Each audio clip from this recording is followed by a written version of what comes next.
Generalna skupščina Organizacije Združenih narodov za izobraževanje, znanost in kulturo, UNESCO, je leta 1972 sprejela konvencijo o varstvu svetovne kulturne in naravne dediščine. Njen cilj je varovati in predstavljati kulturno in naravno dediščino svetovnega pomena ter jo ohranjati za prihodnje rodove.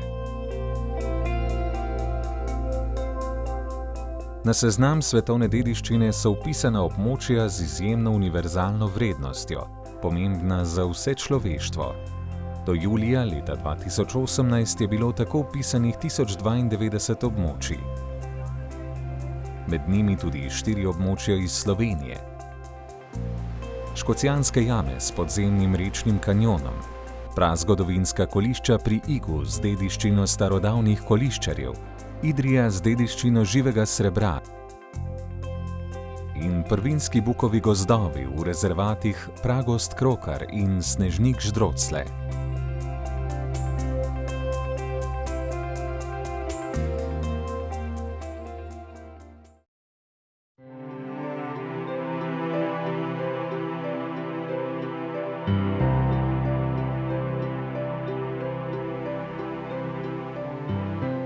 Prva velika naloga, s katero sem se srečal kot poklicni varuh narave v začetku 80-ih let, je bilo ravno vpis škocjanskega krasa v seznam svetovne dediščine.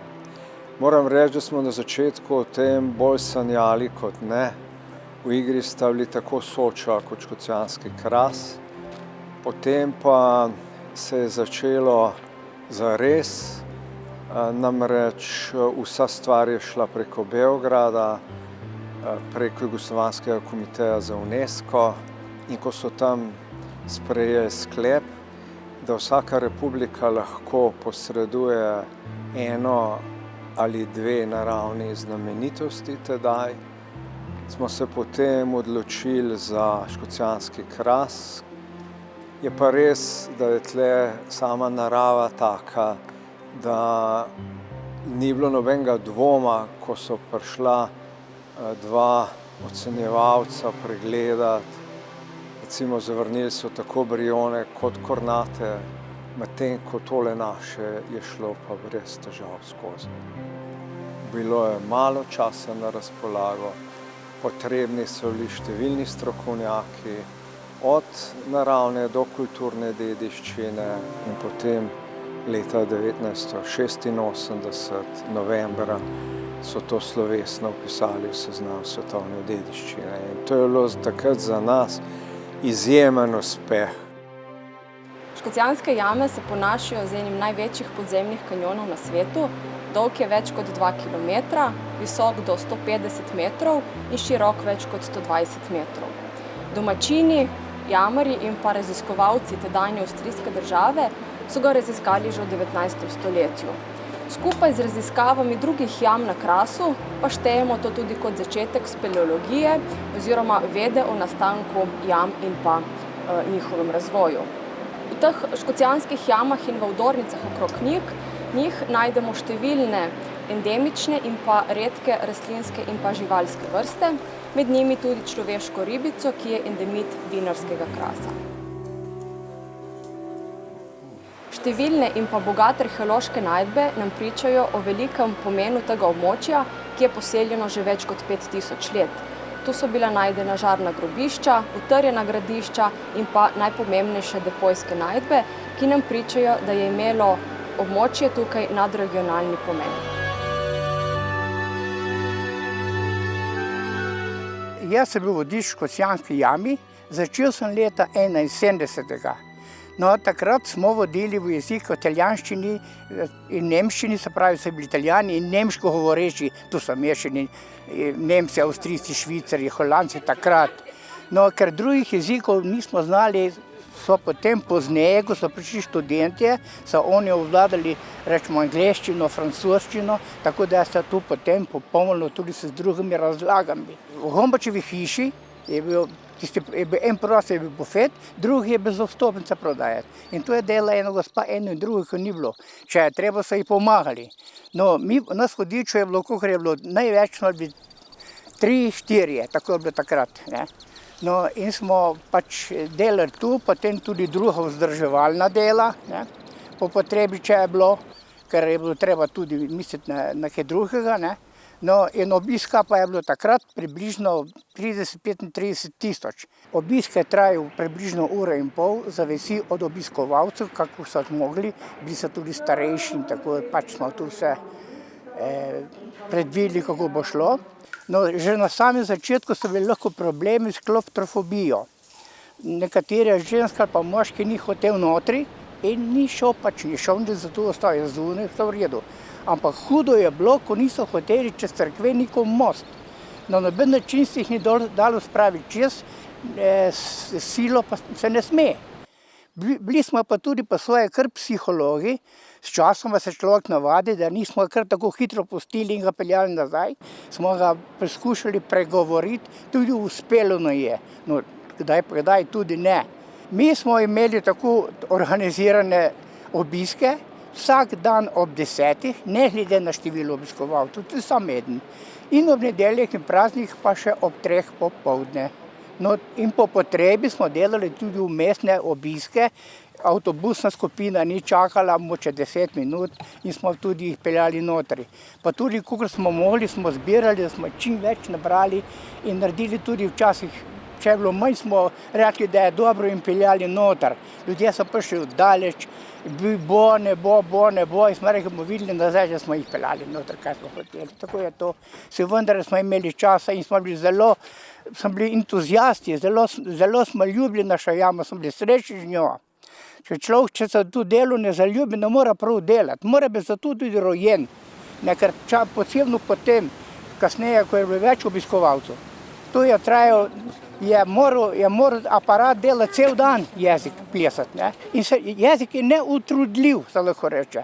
In tudi možgani se niso utrudili, zato ko so dobili kondicijo. Ko bi govorili kakšni lepi dami, tako smo govorili vsem. Tako je to. Prva vpisna knjiga obiskovalcev območja Škocjanskih jam je bila iz leta 1819, nažalost ni ohranjena, obiskovalci pa so se po Veliki dolini pričeli sprehajati že leta 1823.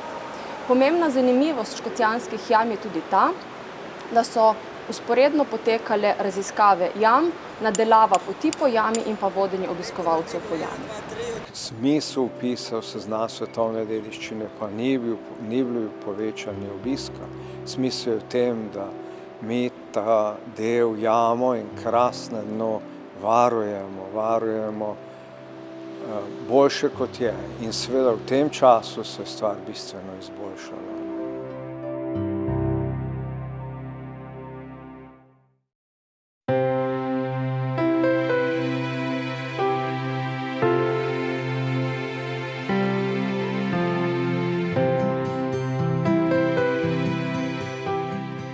Kolišča na Ljubljanskem barju poznamo že preko 130 let. Do danes smo jih našteli, delno tudi raziskali, že več kot 30. Najstarejša so bila pa odkrita na barju takoj severno od Iga. Odkrili so pa jih poleti leta 1875 ob obnovi te ceste. Tako da tudi ta prva raziskovanja lahko imenujemo zaščitna, skratka gre za ob gradnji. Zakaj so naleteli nanje? Zaradi tega, ker enostavno v Evropi v tistem času je vladalo zanimanje za tedaj novo odkrita, atraktivna kolišča. Najprej so jih odkrili v Švici. Le 20 let zatem, pač 1875, je tedajni kustos našega muzeja, Dragotin Dežman, postal pozoren na poročila o najdbah in je zaradi tega uspel v nekaj dneh organizirati raziskave, ki so trajale potem še naslednje 3 sezone. V tem času je uspel raziskati preko 6000 kvadratnih metrov, skratka neka površina, ki je za današnje razmere velika, obsežna. V naslednjih 130 letih se ni odkrilo tako velikih površin. Druga pomembna stvar pri teh izkopavanjih našega predhodnika Dežmana je, da je odkril več kolišč, da je odkril na njih izjemno količino drobnih najdb, predvsem keramičnih, predvsem posodja, ki jih dotlej niti v Sloveniji, niti na širšem področju niso vedeli, kam točno umestiti. In so kolišča na Ljubljanskem barju pripomogla v bistvu k vzpostavitvi novega obdobja, bakrene dobe, nekaj vmes med mlajšo kameno dobo, med neolitikom in bronasto dobo, in so na ta način kot kolišča ljubljanske kulture, kot so jih imenovali, vstopila v širšo arheološko diskusijo v tistem času v Evropi. In pomembna stvar v zvezi s tem je, da najdbe, ki so jih odkrili na teh koliščih, niso samo keramične, zelo atraktivna keramika, ampak tudi najstarejše metalurške najdbe. Skratka, gre za eno zbirko bakrenih predmetov, gre za eno pomembno zbirko livarskih predmetov, ki jo dokazujejo, da so bili ti bakreni predmeti izdelovani na licu mesta. In gre za eno pomembno zbirko, da rečemo, simbolnih predmetov, idolov, ki so še danes zaščitni znak, če lahko tako rečemo, kolišč na Ljubljanskem barju.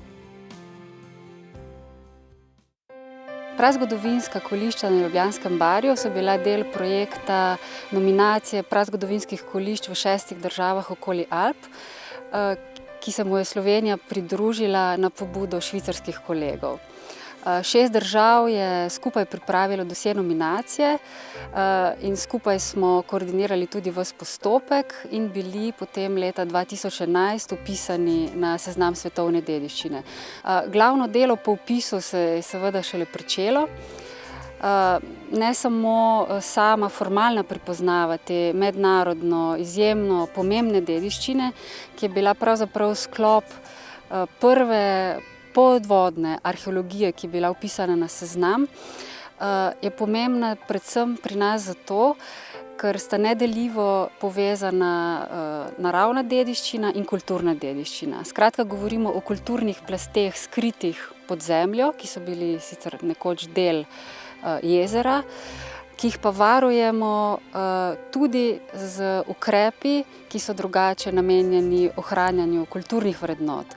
Zato skrbi pri nas upravljalec, Krajinski park Ljubljansko barje. Sedaj stojimo na Ljubljanskem barju pri Igu, kjer so mokrotni travniki. Ampak če bi stali nekaj tisočletij v preteklosti, bi stali v jezeru. In na tem obrobju jezera so stala kolišča.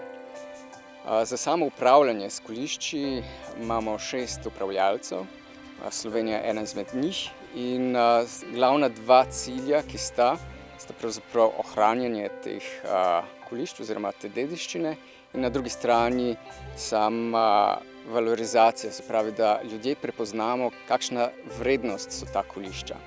Ravno tu za mano bo čez nekaj let stala maketa kolišč, kamor bodo obiskovalci si lahko prišli pogledati, kakšno pravzaprav je bilo tako kolišče, oziroma kakršnega si danes predstavljamo in kaj pravzaprav je pomembno, kar je sporočilo oziroma dediščina teh kolišč, je pravzaprav ravno pogled v te zgodnje kulture, zgodnje civilizacije, ki so se odločile oziroma ki so začele z kmetijstvom, z poljedelstvom, živinorejo in pa z metalurgijo v končni fazi.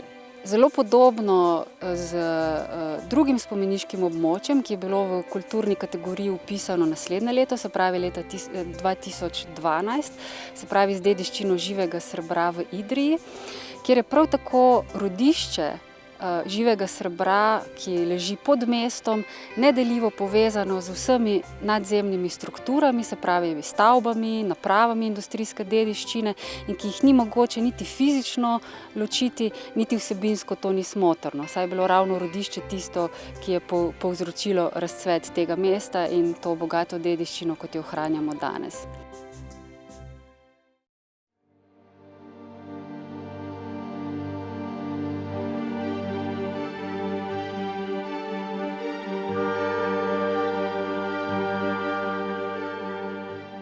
Z vpisom Idrije in Almadena na UNESCO seznam svetovne dediščine so bile Idrije in Almaden priznane univerzalne vrednote.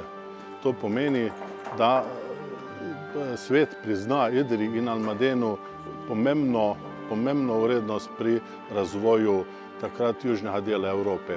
Živo srebro je bilo takrat kovina, ki je pomembno vplivala na sam razvoj znanosti, kulture v takratni Južni Evropi. Od proizvodnje v Idriji in Almadenu, se pravi količine živa srebra, so tudi odvisne količine zlata in srebra, ki so prihajale iz novega sveta v Evropo. Zmanjšana proizvodnja bi pomenila tudi počasnejši razvoj tega dela Evrope.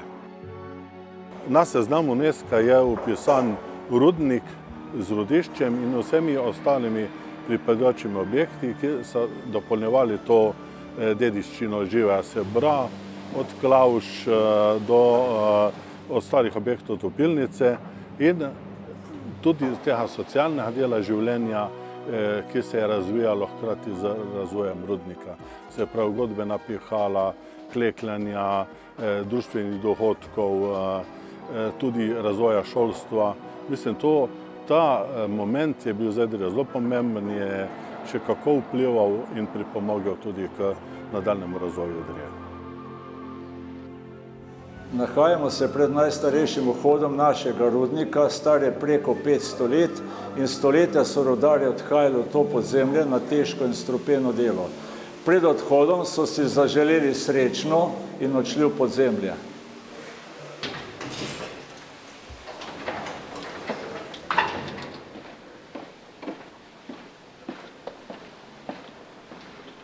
Nekoč pred desetletji sem tudi jaz nekaj časa delal na tem mestu. Zjutraj sva s tovarišem prihajala na delovišče, na tem kraju sva odložila oblačilo in torbo z malico, včasih sva posedela, včasih pa tudi ne. Potem sva odšla do delovišča, kjer je pač bil odminiran material od prejšnjega dneva, najprej pregledava, če je varno, potem dobro poškropiva in začneva z nakladanjem. Približno 2 uri je trajalo to delo. Potem so pripravila les, videla, kakšnega rabiva in tesarila. Včasih 1 tesarbo, včasih 2. In ko je bil rov varen, ko so videla, da je vse v redu, so začela z vrtanjem. Ponovadi je to eden delal, drugi mu je pomagal. Ko je šlo to delo proti koncu, sem ponovadi jaz, ker sem imel izpit minirja, odšel do bližnjega skladišča, pripravil razstrelivo in ko je bilo vse končano, sva zaminirala. Po miniranju sva tle vzela oblačila in odšla proti izhodu. Srečno! In rudnik je zdaj od leta 1995 prenehal za proizvodnjo, ampak v rudniku je še vedno zaposlenih 7 mož, ki skrbijo za varnost, ki skrbijo za dediščino 500-letnega rudarjenja.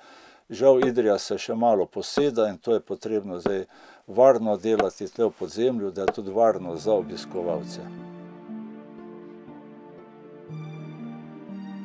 Idrijski rudarji niso bili izpostavljeni samo nevarnostim rušenja, ampak predvsem živosrebrnim hlapom. Že v štartu so kmalu ugotovili, da je celotni zgornji del rudišča poln živosrebrnih kapljic in te kapljice so hlapele, ker vročina je bila visoka, ni bilo zračenja. Ravno zaradi tega so rudarji zelo hitro in pogosto obolevali. Veliko rudarjev je kmalu končalo kariero, nekje 5-6 let je bila povprečna delovna doba. Uprava rudnika je hitro ugotovila, da bo treba s tem obolenjem hitro nekaj narediti in prihajali so zdravniki iz teh delov Evrope, kjer je bila ta znanost že napredna in so rudarjem vsaj nekaj nudili. Porabljali pač mask ni bilo, so pa uporabljali slanino za žvečenje, s tem so čvrstili dlesni in da so rudarji tudi to izpljuvali in niso toliko vdihavali tega živosrebrnega strupa. Pozneje so tudi parne kopeli uporabljali in še kaj tretjega, ampak maske v tem pravem pomenu pridejo pa šele po 2. svetovni vojni. Najprej v 50 letih klasične protiprašne, nekje po 60 letu pa ta, kot ena teh predstavnic vidite tukaj, čeprav ni bila idealna, ampak bila je pa že to dobra zaščita. Ampak šele leta 1982 pa rudarji dobijo res kvalitetno zaščito, to so pa te posebne rakalove čelade.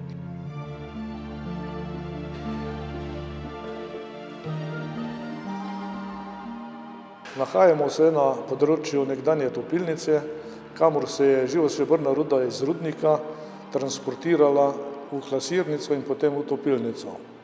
Transport iz rudnika v topilnico je bil v zadnjem obdobju z pomočjo žičnice, prej pa v vagončkih.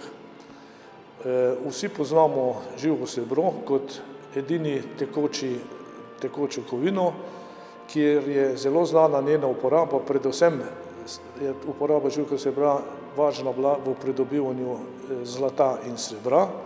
Največ so to uporabljeni v Južni Ameriki, potem pa tudi v kmetijstvu, industriji, elektrotehniki, tudi v orožarski industriji in tako dalje. Mogoče je največji dokaz, kako tehnološko oziroma strateško pomembna kovina je bila to, da se je cena živega srebra najbolj dvignila takrat, ko so bile svetovne krize. V času balkanskih vojn, prve svetovne vojne, druge svetovne vojne. Takrat je cena živega srebra bila najvišja.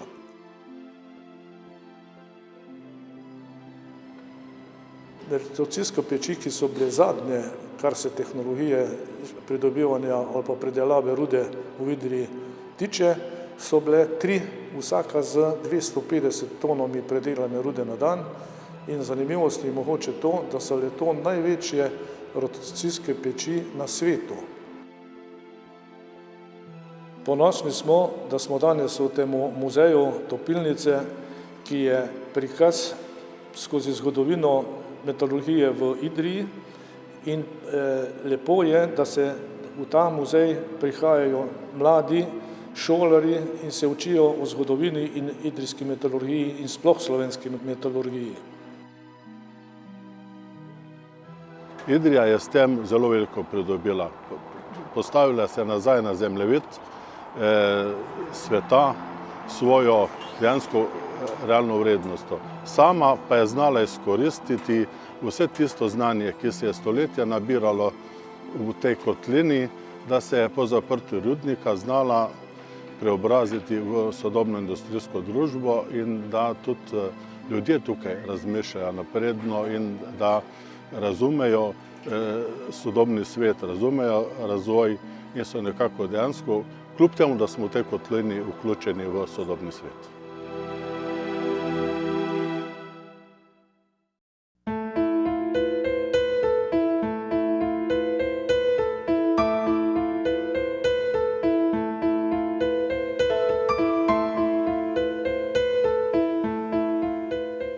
Območja starodavnih in prvinskih bukovih gozdov Evrope iz 12 držav so na seznam svetovne dediščine vpisana zaradi dejstva, da se je bukov iz ledenodobnih zatočišč razširila po celotnem območju Evrope. Gre v bistvu za najbolje ohranjene bukove gozdove v Evropi, v katerih glavno vlogo igra narava, ne človek. In v teh gozdovih se je ohranila bogata genska pestrost tako bukve kot evropske drevesne vrste, kot tudi vseh rastlinskih in živalskih vrst, ki so ključno vezane prav na te gozdove. Vrh Snežnika je bil kot izjemno botanično zanimivo travišče zavarovan kot naravni rezervat že leta 1964. Kasneje, 1980. leta, smo na pobočjih Snežnika gozdarji zavarovali nekaj več manjših gozdnih rezervatov, predvsem z namenom, da bi spremljali njihovo rast brez človekovih vplivov. Po vztrajnem prizadevanju nekaterih naravovarstveno najbolj zavednih gozdarjev pa smo leta 1990 zaključili celotno območje okrog Snežnika na približno 1400 metrih nadmorske višine kot enoten gozdni rezervat Snežnik-Ždrocle, ki je z skoraj 800 hektarji površine največji gozdni rezervat v Sloveniji. Kočevsko se ponaša z ohranjeno naravo. Več kot 90% krajine pokriva gozd. Tu je dom medveda, volka in risa, a tu so tudi redki ohranjeni pragozdni ostanki. Naravovarstvena misel, čeprav takrat neimenovana, je bila prav gotovo osnova tudi prvemu gozdno-gospodarskemu načrtu za gozdove kneza Auersperga, ki ga je leta 1892 sestavil gozdar dr. Leopold Hufnagel. Gozd naj stalno pokriva skalnata kraška tla, gozd naj se naravno pomlajuje z drevesnima vrstama, ki sta tu doma, z jelko in bukvijo. To sta načeli, ki jih upoštevamo še dandanes. Še več, Takrat so bili prvič izročeni pragozdovi.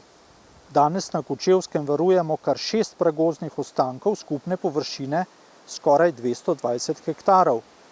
Pranaravo spoštujemo in jo nočemo motiti, zato v pragozd ne vstopamo. Pragozdne pradavne slike pa nam odkrivajo pešpoti z robov rezervatov. Veliki Snežnik je srce gozdnega rezervata Snežnik Ždrocle, ki je bil razglašen kot UNESCO rezervat. Sega nad zgornjo gozdno mejo in je s 1796 metri višine najbolj izstopajoč vrh v jugozahodnem delu Slovenije. Nižje dol na pobočju okrog 1500 metrov visoko pa imamo zgornjo bukovo gozdno mejo. To so subalpinski bukovi gozdovi, ki so prav posebno raščeni. Gre za prvobitne gozdove, v katerih drevesa ne rastejo vsaka posamično, pač pa v šopih, v skupinah. Tu je zelo surovo podnebje, zato drevesa drugo podpirajo in si dajo zavetišče. Vsako leto se borijo z obilico snega in močnimi vetrovi, ki jih bičajo, zato 100-letna drevesa tu lahko zrastejo le 5-6 metrov visoko in le težko dosežejo 30 cm premera. Pragozd Krokar pokrivajo neokrnjeni prvobitni sestoji bukve na Borovški gori, visoko nad prepadnim kanjonom reke Kolpe. 74 hektarov velik pragozd je redka in dragocena naravna dediščina, ki priča o življenju bukve, te pri nas in v Evropi naravno najbolj razširjene drevesne vrste. Raziskave Beloda, ki dajo vpogled tisoče let v preteklost, ter genetske raziskave evropske bukve pa so razkrile nekaj resnično osupljivega.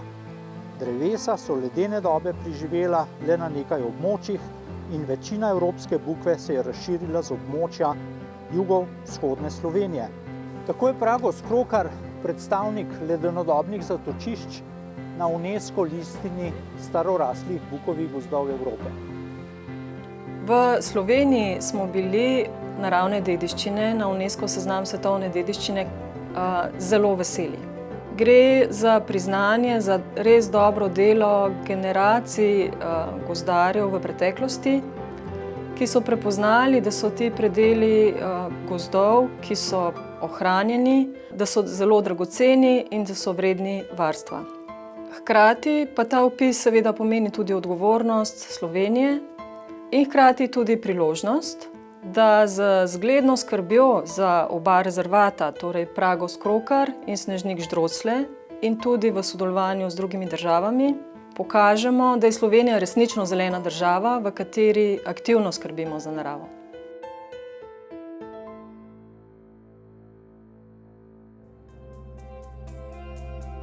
Vpis območij na seznam svetovne dediščine je za Slovenijo zelo pomemben, saj jo tako uvršča med države z visokimi merili ohranjanja naravne in kulturne dediščine.